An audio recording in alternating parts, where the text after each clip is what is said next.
Bonjour à toi, bienvenue dans ce nouvel épisode du podcast Bien dans ta boîte. Aujourd'hui, je te retrouve avec un épisode sur la position du sauveur. Ça faisait longtemps qu'on s'était pas parlé de ça. Avec cette idée de est-ce qu'on peut s'en sortir? Est-ce que sauveur un jour, sauveur toujours? Ou est-ce que on peut quand même, à un moment donné, entrevoir la possibilité de ne plus être dans cette position du sauveur et donc d'être constamment dans cette situation sacrificielle, d'épuisement, qui après passe en victime, qui après passe en persécuteur, et puis qui du coup s'endette auprès des relations, qui les fait payer. Enfin bon, bref, tout le bazar de ces positions de sauveur. Aujourd'hui, on va se parler de ça. Est-ce qu'on peut sortir de ce truc-là? Ou est-ce que c'est bon, c'est cuit, on est dedans, c'est terminé? Bon. Je ne vais pas revenir en détail sur la position du sauveur, parce que sinon, vraiment, ça va durer une éternité. On va s'en toucher quand même deux mots pour qu'on l'ait dans le contexte. Mais si vous voulez vraiment creuser cette position du sauveur, j'en ai déjà parlé plein de fois. Donc dans la description, il y a un lien vers la playlist au chat qui répertorie tous les épisodes de podcast dans lesquels j'ai parlé de cette position du sauveur. Comme ça, si vraiment tu veux voir tout ça en détail, tu pourras réécouter ces épisodes et également dans la description le lien vers un mini auto-coaching qui s'appelle Sortir de la position du sauveur. Donc ça aussi, ça peut être une bonne solution, mini accompagnement, mini tarif pour vraiment justement travailler sur toi, sur quels sont tes déclencheurs à toi, c'est quoi cette position du sauveur, identifier tes déclencheurs et je te donne également aussi des phrases clés pour pouvoir se dépêtrer de ce genre de situation. Bon, je t'en reparle un petit peu à la fin, mais déjà, donc, on va s'occuper aujourd'hui, dans cet épisode, de cette fameuse position du sauveur, ce réflexe d'en faire trop, du mal à laisser à l'autre sa responsabilité, et du coup aussi de lui laisser de la place, de l'espace, etc. On veut soulager, on veut réparer, on veut aider, certes, mais évidemment, le fondement de la position du sauveur, c'est qu'il fait tout ça sans qu'on ne le lui ait rien demandé. Donc au mieux, il s'épuise, au pire, à un moment donné, il finit par envoyer la facture, entre guillemets, symboliquement à l'autre, parce que évidemment, il va finir à un moment donné par dire « j'en ai ras-le-bol, c'est moi qui fais tout, et avec tout ce que j'ai fait pour toi, et blablabla ». Et l'autre, si tu prends le risque qu'il te réponde « mais t'es bien mignon, t'es bien mignonne, ma cocotte, mais je t'avais rien demandé ». Il a pas tout à fait tort non plus de répondre ça. Le truc avec la position du sauveur, c'est que c'est vrai que des trois positions, alors aucune des trois positions de Cartman n'est facile à quitter, hein, puisqu'on les utilise justement pour les bénéfices cachés qu'elles ont, hein, donc pour la position du sauveur, principalement la reconnaissance, l'indispensabilité et l'irréprochabilité. Mais c'est vrai que des trois, la position du sauveur, quelque part, c'est un peu la plus difficile à quitter parce qu'en fait, elle est excessivement valorisée socialement. Et donc, bien entendu, quand on est dans cette position de sauveur, c'est valorisé socialement, c'est souvent valorisé dans les systèmes couples, familiaux, etc. C'est applaudi, etc. Donc forcément, c'est d'autant plus difficile à quitter parce que les autres voient très bien l'intérêt qu'ils ont à ce que ça reste dans cette situation. Le problème, c'est que ça brouille la relation, ça torpille même la relation sur le moyen et sur le long terme. Ça épuise le ou la sauveuse de surcroît si vous êtes des professionnels de l'accompagnement, évidemment. Et évidemment, ça empêche qu'on ait un lien vivant, équitable, libre. Personne n'est vraiment libre quand on est dans un jeu psychologique. Le sauveur, évidemment, en fait partie. Donc, plutôt que de voir ça comme dans Sauveur un jour, Sauveur toujours, plutôt que de voir ça dans ce truc de mon Dieu, c'est la catastrophe, et je suis dans une position prédilection de sauveur, je m'en sortirai jamais, blablabla, ne passons pas en position victimaire. Ok? On va plutôt essayer de comprendre ce mécanisme qu'il faut comprendre, qu'il faut entre guillemets un peu apprivoiser pour pouvoir être en conscience et ensuite se sortir de là. Donc, quelques mots sur cette position de sauveur, qu'on se repose les bases, ok? En analyse transactionnelle, le sauveur, c'est l'un des trois rôles du triangle dramatique de Stéphane Karpman, sauveur, position victimaire, persécuteur. Je dis à chaque fois position victimaire plutôt que victime pour pas qu'il y ait de confusion avec le mot de victime au sens légal et judiciaire de la chose, bien entendu. Donc, on passe par ces trois rôles, d'accord? Quand on parle des fois, quand je dis sauveur, sauveuse par abus de langage, je dis position de prédilection de sauveur, c'est-à-dire dans cette situation, dans cette relation, votre fonctionnement réflexe, c'est d'aller en position de sauveur. Mais quand on joue des jeux psychologiques, on utilise les trois positions de ce triangle dramatique, d'accord? La position du sauveur, c'est celui ou celle qui agit pour la situation, pour l'autre, pour son bien, pour je ne sais quoi, mais à qui on n'a rien demandé, d'accord? Il anticipe tous les besoins et les demandes Parce que précisément, c'est ce qui fait de lui un sauveur, d'accord? Il prend en charge, souvent sans le consentement explicite de son interlocuteur, et donc il finit frustré, épuisé, j'ai presque envie de dire au mieux, parce que au pire, comme je le disais au début, il va finir dans la rancune envers la personne.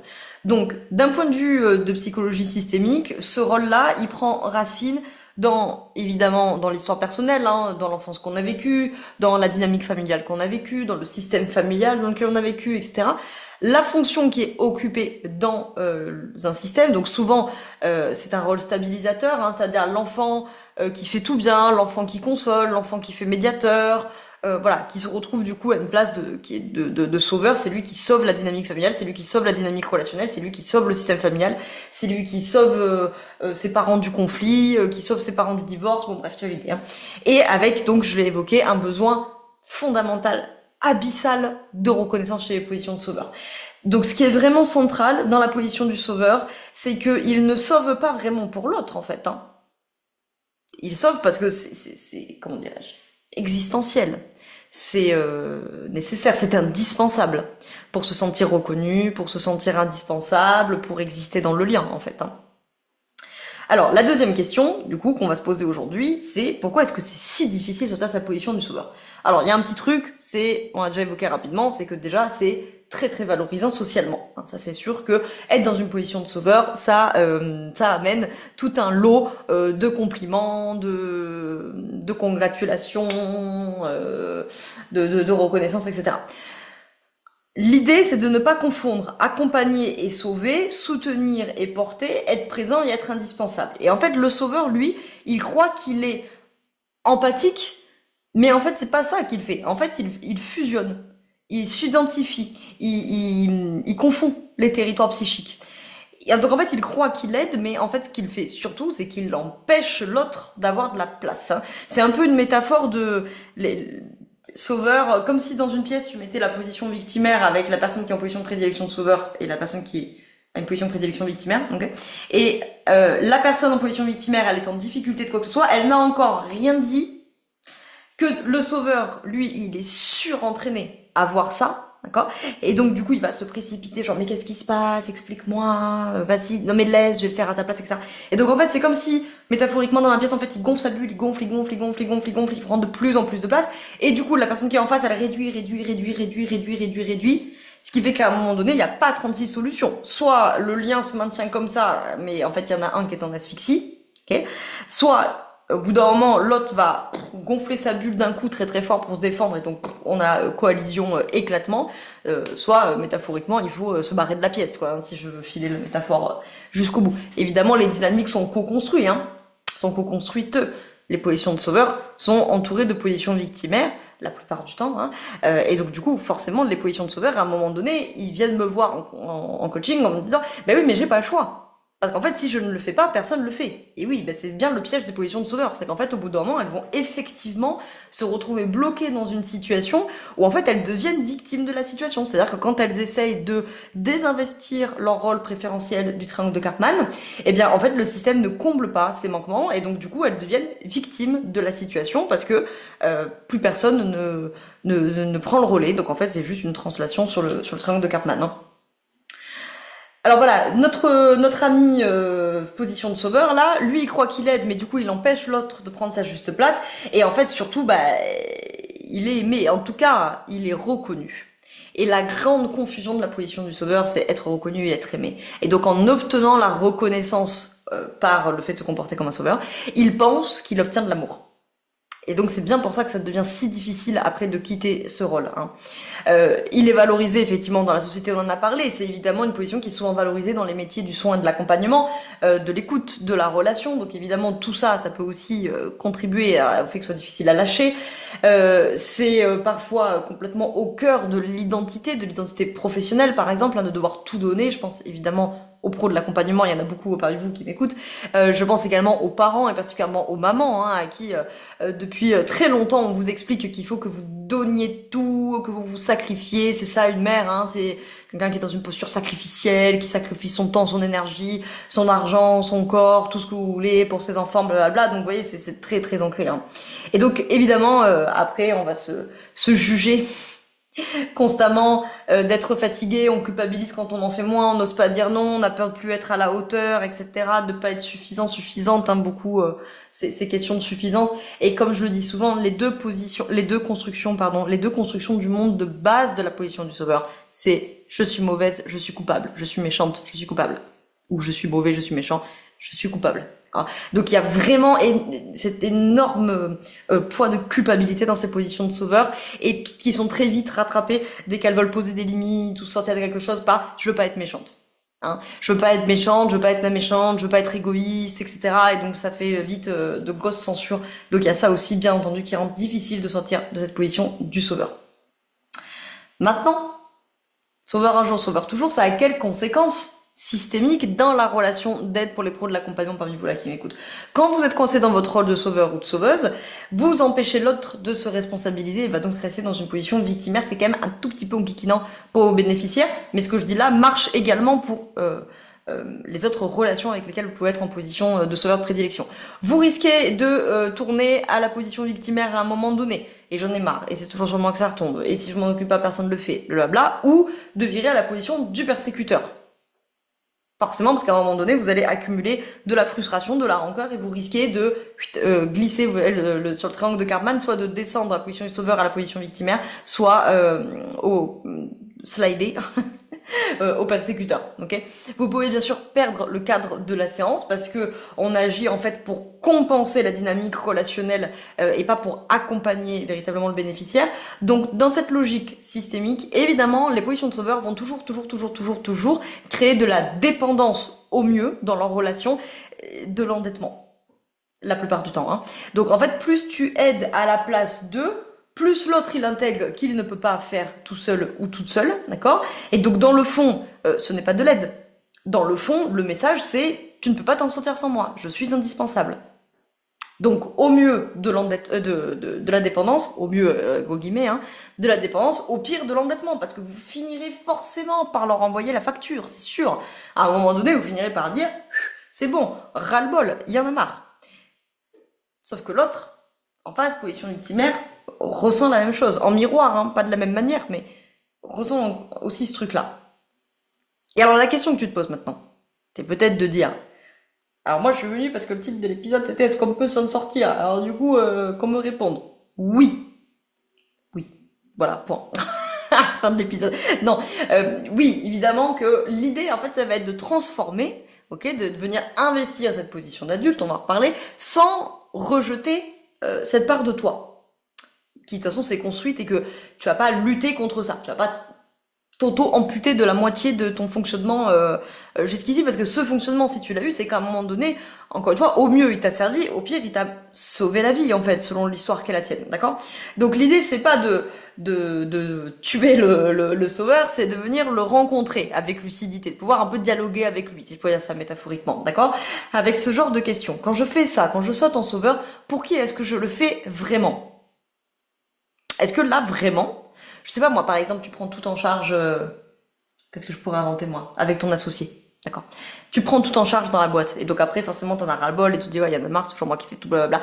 Mais au moment où tu sautes dans ta position de sauveur pour tout faire, alors qu'il t'a rien demandé, est-ce que, premier degré, véritablement, tu le fais pour ton associé, ou est-ce que tu le fais un petit peu pour toi quand même? Ou beaucoup pour toi-même, d'ailleurs. Est-ce que l'autre m'a demandé? Ça, c'est la question la plus importante à se poser, avant de sauter dans laisse, je vais le faire, on prend une demi-seconde de est-ce que l'autre m'a demandé quelque chose?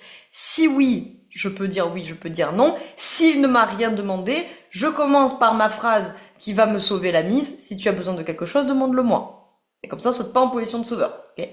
Troisième question, est-ce que je suis en train d'agir pour sécuriser ma place? Est-ce que je suis en train d'agir pour accompagner l'autre à prendre la sienne? Et en quel cas, est-ce qu'il me l'a demandé?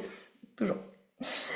D'un point de vue un peu plus systémique, pour te filer un peu des astuces, l'idée ça va être de repérer le système de validation, de reconnaissance dans lequel tu as grandi, okay, ou dans lequel tu évolues actuellement, ou comment le fait de sauver a été valorisé, voire a été indispensable. Okay. Alors il y en a parmi vous, ça va être évident, c'est-à-dire si vous avez été parentifié quand vous étiez enfant, c'est-à-dire que vous, grosso modo, un peu vulgairement, vous avez été rendu parent de vos parents, d'accord? Bon, là, j'ai envie de dire, c'est un peu comme le nez au milieu de la figure. Par contre, il y en a peut-être parmi vous, c'est pas aussi limpide que ça, et donc ça vaut le coup de se poser la question de où, quand, comment est-ce que le fait de sauver a été valorisé, voire a été indispensable dans le système familial. Qu'est-ce qu'il se passe si tu en fais moins, ou si tu ne vas pas en position de sauveur? Est-ce que le système se réajuste, comble les manquements? Est-ce que le système ne comble pas les manquements, en quel cas tu passes du coup soit côté victimaire, parce que du coup on te prend jamais le relais, soit tu vas passer côté persécuteur, parce que tu as évidemment trouvé ça injuste. Voilà, et essayer de voir un petit peu comment tout ça s'est tricoté, si je pourrais dire ça comme ça, et chose qu'on fait de toute façon dans l'auto-coaching dont je t'ai parlé au début, là, sortir de la position de sauveur, justement avec le cahier d'exercice pour pouvoir décortiquer un petit peu tout ça, une chose à la fois, vous voyez. En fait, l'évolution qu'on cherche à avoir, c'est passer de je vais bien si... J'allais dire si l'autre va bien, mais c'est même encore plus profond que ça, la position du sauveur. C'est le minimum, c'est je vais bien si l'autre va bien, mais la plupart du temps, la position de sauveur, c'est plutôt je vais bien si je fais du bien, d'accord? Donc l'idée, c'est plutôt de passer de je vais bien si je fais du bien à nouvelle situation qui est je vais bien, l'autre va bien, chacun prend sa part, chacun prend ses responsabilités. Okay. Et là, on va arriver à, du coup, à une dynamique relationnelle d'adulte à adulte. Tout le monde va bien, formidable. Si à un moment donné il y a quelque chose qui va pas, chacun prend sa part, chacun prend sa responsabilité, et si chacun a besoin de l'autre, chacun pourra formuler une demande qui soit claire, qui soit réaliste, qui soit négociable, qui soit refusable, puisque je le rappelle, je le dis d'ailleurs dans cet auto-coaching, il me semble, qu'une demande qui n'est pas refusable, c'est un ordre. Okay. Dernière chose dont je voulais parler du coup dans cet épisode, c'est la question du coup de revenir à sa posture d'adulte, ou de venir d'ailleurs à sa posture d'adulte, donc de venir en présence, en responsabilité et en clarté. Pour sortir de cette dynamique, il y a tout ce travail de revenir à sa position d'adulte, stable, clair, qui est en lien. L'adulte qui est autonome, l'adulte prend ses responsabilités, l'adulte formule des demandes, l'adulte il est ou il devient à soi-même son propre parent. Donc il sait identifier ses besoins, ses émotions, il sait s'apporter des réponses, il sait trouver des solutions, et quand il peut pas le faire tout seul, il sait demander de l'aide à l'autre en formulant une demande claire, négociable, refusable, dont il sait tout à fait gérer le refus, parce que soit il trouvera une solution en lui, soit il ira solliciter une autre ressource. Mais ça n'entraînera pas de menaces, de représailles, de reproches, etc. Okay, de violence, bien sûr. Donc revenir à la position d'adulte, pour les pros de l'accompagnement parmi vous, on insère l'étape de revenir au contrat de la séance. Ok, ce que je veux dire par là, c'est c'était quoi le deal de cette séance, c'était quoi l'objectif de la séance, revenir au cadre de votre accompagnement bien sûr, ou au cadre de cette séance en particulier. Faire confiance, troisième point, faire confiance à la capacité de l'autre à traverser ce qu'il a à traverser. Voilà. Parce qu'en face, vous avez aussi un adulte. Et donc, bah oui, il a des choses difficiles à traverser, certes, mais s'il ne vous l'a pas demandé, a priori, c'est qu'il ne veut pas de votre aide, a priori. Alors vous allez me dire, il y en a parmi vous qui vont dire, oui, enfin bon, il y a aussi des gens qui n'arrivent pas à demander de l'aide. Oui, mais là, c'est pareil, on peut répondre à partir d'une position d'adulte. On peut dire quelque chose du type, j'ai envie de t'aider, et en même temps, je sens que si je le fais à ta place, c'est pas juste pour toi, ou c'est pas juste pour nous, ou c'est pas juste pour la dynamique relationnelle. Si tu as besoin de quelque chose, demande-le-moi. Et peut-être que la demande de la personne, ça va être aide-moi à te demander parce que je n'y arrive pas. Et vous direz oui, vous direz non, ok? Vous pouvez dire aussi je suis là, je suis avec toi, mais je te laisse expérimenter, ou je te laisse avancer, ou voilà. Vous voyez? Vous n'êtes pas toujours obligé de répondre. Alors évidemment, position de sauveur, c'est le réflexe, hein, mais de dire, dès que la personne dit, mais oui, mais tu comprends, ouais, mais je m'en sors pas, j'y arrive pas. Est-ce qu'elle vous a demandé quelque chose? Non, il n'y avait pas de demande dans j'y arrive pas, d'accord? Dans j'y arrive pas, vous pouvez répondre, j'entends que ce soit compliqué. Oui, je comprends, effectivement, ça a l'air vraiment difficile. Si tu as besoin de quelque chose, demande-le-moi. Vous pouvez dire, je suis là, je reste à côté de toi, je te laisse trouver une solution. Si tu n'en trouves pas, on pourra regarder ensemble plus tard si tu en as besoin. Oui, vous n'êtes pas obligé de toujours sauter comme ça là pour aller le faire à la place de l'autre, d'accord? Au passage, je me permets de rappeler que ça permet comment dirais-je, de revenir à une dynamique relationnelle qui soit vraiment dynamique, c'est-à-dire qu'il y ait de la vie dans ce lien, qu'il y ait du mouvement. Parce qu'en fait, dans ces jeux psychologiques, il y a pas vraiment de vie dans ce lien. En tout cas, il n'y a pas de liberté, tout du moins, ça c'est sûr. Parce qu'en fait, tout est pris par des questions d'exiger implicitement de l'autre qu'il m'accorde de la reconnaissance. Ou les positions victimaires exigent implicitement que vous fassiez les choses à leur place. Okay. Ou les persécuteurs exigent implicitement de vous que vous mettiez en soumission en dessous d'eux, parce que c'est leur manière d'obtenir de la domination et ou du respect. Donc en fait, il y a pas de liberté dans ces jeux psychologiques. Donc le fait de venir dans ces positions d'adultes, que vous n'allez pas réussir à faire 10 fois sur 10, c'est pas grave, on n'est pas là dans une logique maximaliste, d'accord? Mais avant, vous alliez en sauveur 10 fois sur 10, puis vous alliez 9 fois sur 10, et puis 7 fois sur 10, et puis 5 fois sur 10, et puis 3 fois sur 10, etc., etc. Ok, on est dans un cheminement. Gardez bien en tête que ça permet de remettre une dynamique dans la relation et une dynamique de vie. Surtout, d'une dynamique de liberté, d'une dynamique où on peut se parler, on peut se demander des choses, on peut se refuser des choses sans que ça tourne à catastrophe et aux représailles et à la vengeance ou je ne sais quoi. Bon, l'idée, pour conclure, c'est que cette position de sauveur, ce rôle du sauveur, je l'avais déjà dit dans des épisodes précédents, je te rappelle que j'ai mis la playlist des épisodes dans la description pour que tu puisses aller écouter d'autres. Je l'avais déjà dit, sauveur, c'est pas une place, c'est un rôle.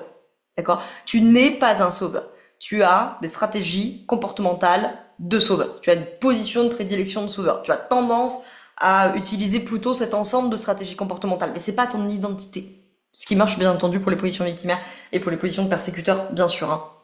Donc vraiment, dans cette idée que cette position du sauveur n'est pas une identité, c'est un rôle, c'est pas une identité, c'est pas une place, c'est pas une fatalité. C'est un rôle. Il y a des raisons pour lesquelles tu l'as utilisé et tu as appris à l'utiliser et il y a des raisons pour lesquelles tu l'utilises toujours aujourd'hui.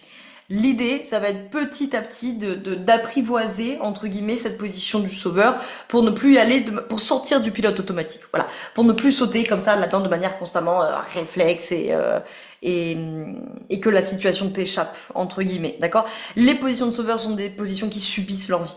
Les deux autres aussi, hein. Les positions de sauveur subissent leur vie.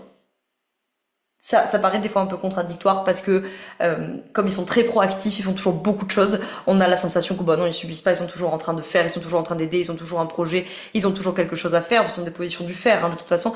Certes, ils sont en train de subir leur vie, demandez-leur ce qui se passe. À la seconde où ils arrêtent de le faire, ils vont vous dire ah ben en fait je peux pas arrêter d'être en sauveur parce que si je ne le fais pas, personne ne le fait. Donc ils sont bien en train de subir le fait qu'ils n'ont pas le choix, ou qu'ils ont la sensation tout du moins de ne pas avoir le choix. Bueno, si tu veux creuser ça, il te met dans la description le lien vers ces petits auto-coaching, sortir de la position du sauveur. Comme ça, tu pourras, avec trois leçons, entre guillemets, je vais dire ça comme ça, 3 vocaux qui durent 3 audios, je dis n'importe quoi, moi, 3 audios, 15 à 20 minutes pour vraiment tout comprendre cette position du sauveur. Le petit book, surtout, pour avoir les exercices, justement, guidés qui vont avec et permettre de travailler sur toi. Parce que là, évidemment, dans les épisodes de podcast, on est sur des généralités, évidemment. Donc voilà, pour commencer à se sortir justement de cette position du sauveur qui permet après d'être à sa place. D'être déjà, c'est déjà pas mal pour les positions de sauveur et en plus à sa place. Morale de l'affaire pour qu'on se quitte. Oui, on peut sortir de ces positions de sauveur. Pas en claquant des doigts, certes. Ça demande de prendre conscience de plein de choses et petit à petit de remplacé par d'autres mécanismes et par d'autres réflexes, mais oui, on peut sortir de cette position du sauveur et vous aurez à y gagner des relations qui sont beaucoup plus fonctionnelles et qui sont surtout beaucoup plus libres avec beaucoup plus de vie dans le lien. Voilà. J'espère que cet épisode il vous a plu, que ça vous a intéressé. Je fais un mini rappel pour les pros de l'accompagnement parmi vous que la formation à la posture niveau 1, donc la formation apprendre à être accompagnant ou accompagnante Promo 10 attaque le 23 octobre, donc grosso modo dans un mois, hein, quelque chose comme ça. Il reste quelques places. Mais il faut pas traîner. Les liens dans la description pour découvrir cette formation si tu veux faire passer tes accompagnements à un autre niveau et gagner confiance, sérénité, légitimité. Tu peux aller voir et réserver l'appel découverte de 30 minutes. C'est gratuit, c'est sans engagement. Ça permet de poser toutes tes questions et de voir si cette formation elle peut être faite pour toi. J'ai pas encore décidé pour les promos suivantes si ça se ferait comme d'habitude. Je pressens que je vais faire un changement. Non, cette formation, elle a 5 ans. Je pressens que je vais faire un changement. Soit je vais changer le jour des lives, soit je vais la repenser. Enfin bon, bref. Je sais pas encore ce que je vais en faire. En tout cas, si tu veux être sûr de l'avoir, du coup, promo 10. Comme ça, au moins, c'est sûr de l'avoir. Et de toute façon, vous gardez l'accès à la plateforme de formation. Donc, même si la formation venait à changer en mars, tu aurais de toute façon les mises à jour et tu aurais de toute façon les nouveaux modules. C'est tout l'intérêt de participer à cette formation. C'est que, bah, évidemment, plus tu viens tôt, moins elle est chère, puisqu'avec les années, elle prend un peu de prix.